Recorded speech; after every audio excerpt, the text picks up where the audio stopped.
Hey, what's going on, guys? Yesterday I brought home my 2017 Yamaha R6, and you're probably wondering why I bought it. So let's go talk about it.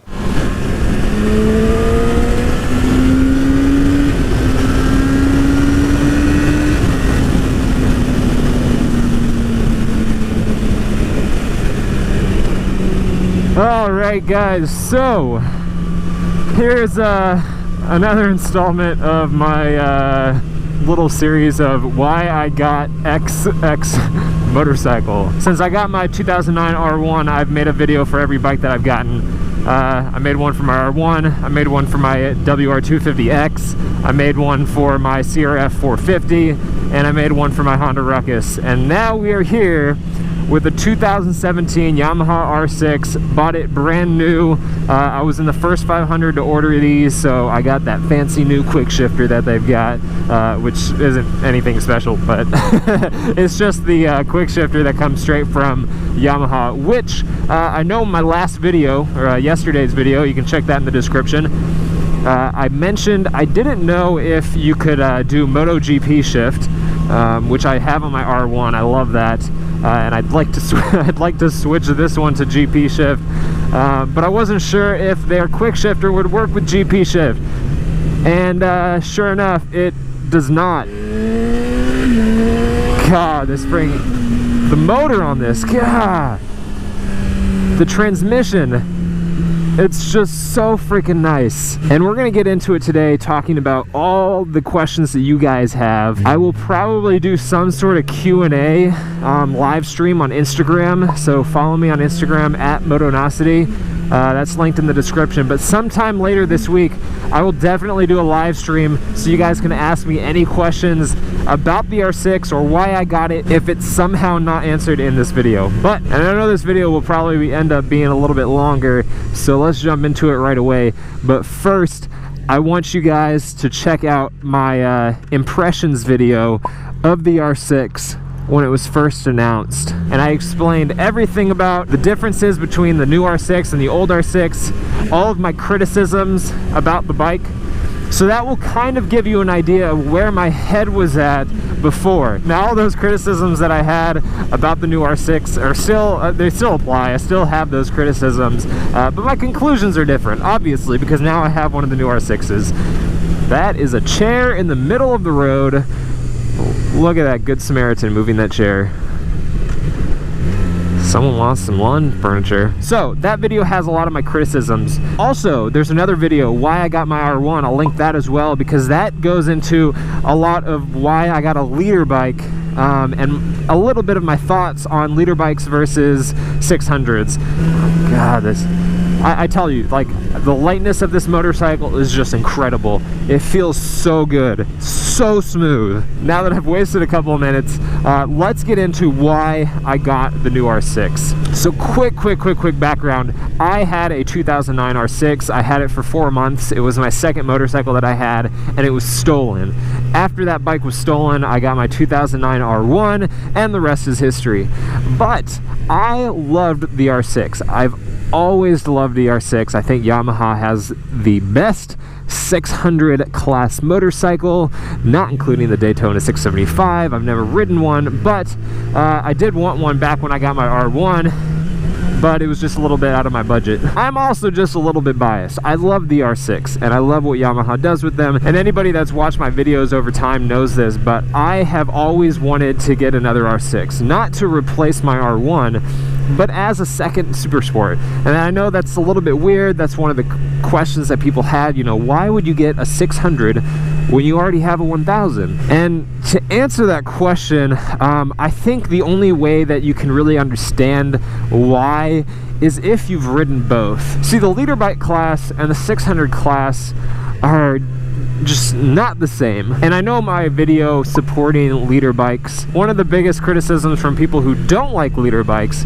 is that it's just way too much for the street, and there's no reason that you would need more than a 600. And so in that video, I talked about how the fact that, well, it's not just power, there's so much more about leader bikes that make them great bikes on the road.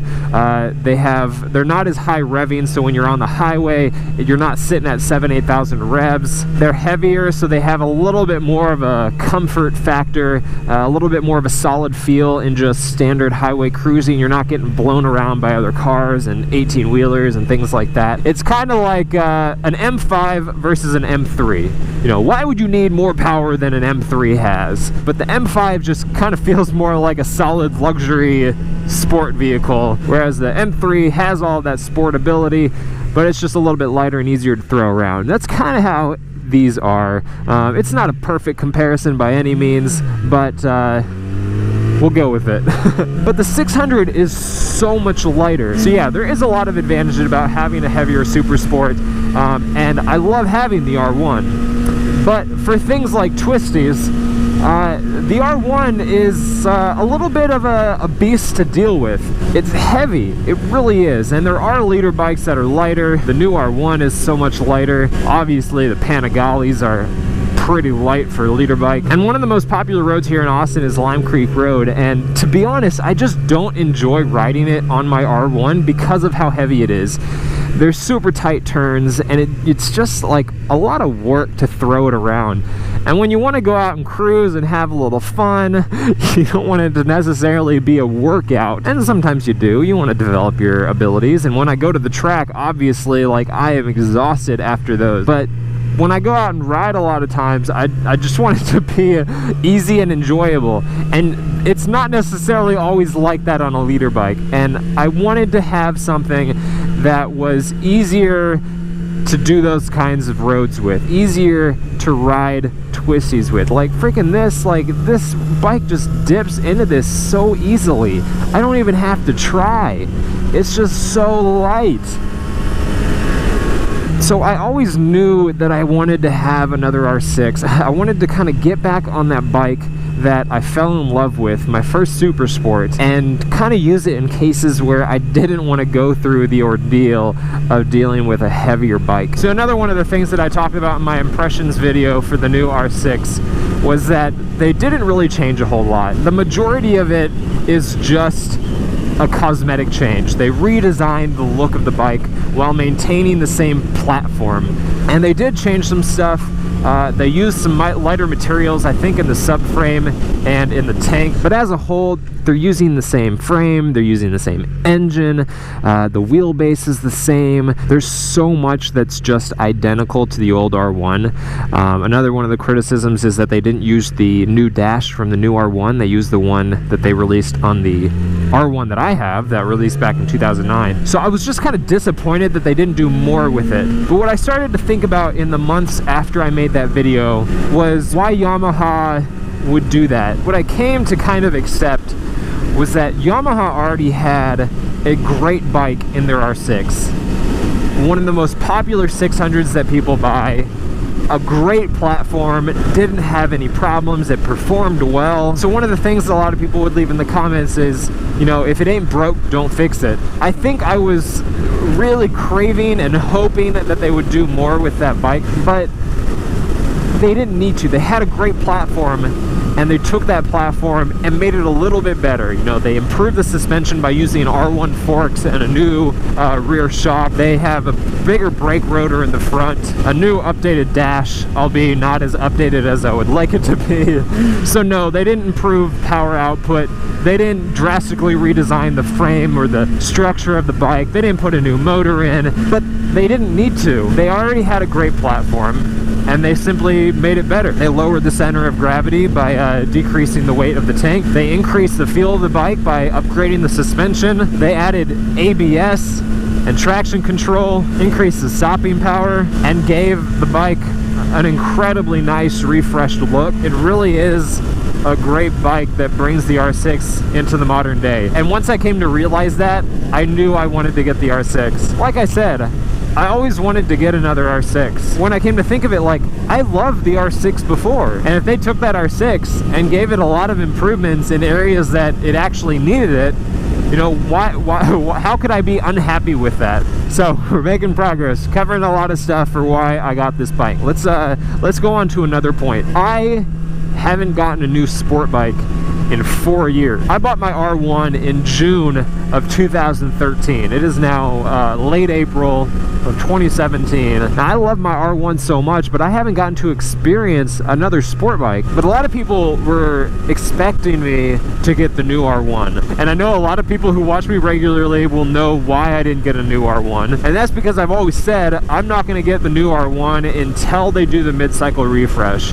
I wasn't in a position to get the new R1 when it first came out. As much as I would have liked, I was one of those people that loved the redesign on the new R1. I still love how mine looks, but I really like how the new one looks too. I would like to upgrade my leader bike. I would end up selling my R1 most likely.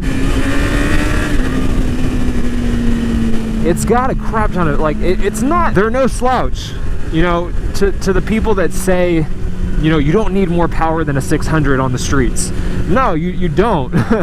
But it's all the other stuff on a leader bike that I think are valuable street features, if you will. So yeah, people who watch my videos regularly know that I want to get the R1 when they do the mid-cycle refresh. I think we've kind of addressed why I wanted to get another R6, why I wanted to get the new R6, and how my conclusions changed from my criticisms, but it probably doesn't really answer the question of why I bought the 2017 R6 as soon as it came out, instead of, you know, waiting to buy an R6 or picking one up used, saving some money. But here's why I bought the 2017 R6 brand new. The previous generation R6, the first release of that redesign, was in 2007, and they ran that through 2016, a 10-year span. I was not riding. I was 17 when that generation R6 came out, so obviously, like, I had no opportunity to buy that. I wasn't even riding at the time. Even if I was, I wouldn't have been in a position to buy a brand new Super Sport. You know, now I have that ability. I have the ability to, you know, buy a new bike, and I am a strong proponent on not buying new motorcycles. For the vast majority of people, it just doesn't make a whole lot of sense because the depreciation on motorcycles just happens so fast. But here's why I bought mine new. One, I wanted to buy a new R6. I wanted to get the new model. And how often am I going to get the opportunity to be on the launch year of a new design for a bike?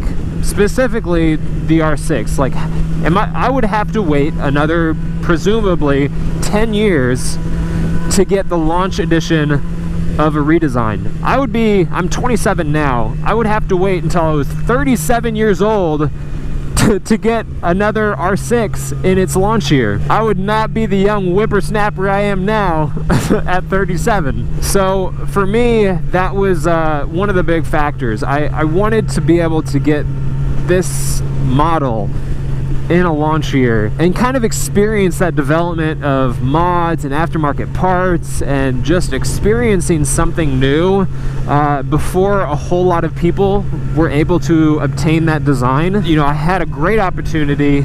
I could financially make it happen. Another big reason, and this has a lot more to do with the fact that I have a YouTube channel that is heavily based around motorcycles. It's going to be really cool to be one of the first people making videos for this bike, whether it be tutorials or installation videos for aftermarket parts. But no, like, I'm really excited to be able to bring those videos to people who are searching for them, because, you know, for the next 10 years, if, you know, YouTube doesn't crash and burn, I'm excited to make those videos for people. You know, those last 2 points, being able to own a motorcycle in its launch year, which doesn't come very often, and being able to be one of the first people making videos for a new bike. Those are probably the biggest reasons for why I got an R6, why I got the new 2017 R6, and I hope that answers those questions that you guys had. For my first 24 hours with this bike, I can tell you I am very, very happy with my decision. I love it. You know, I loved my old R6, and this one is just that much better. And just from my memories, I feel back at home, but they've also done a lot with this new bike.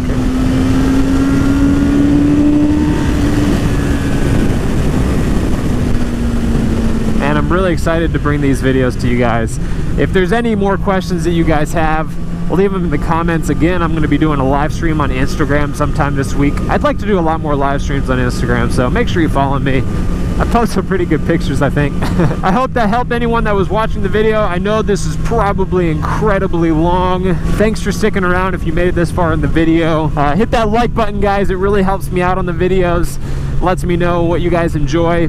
And subscribe if you're not subscribed already. I'll be bringing a lot of videos with this thing, and I hope you guys enjoy them. I will see you guys tomorrow with a special guest that I know you guys are going to be stoked to see. Stick around.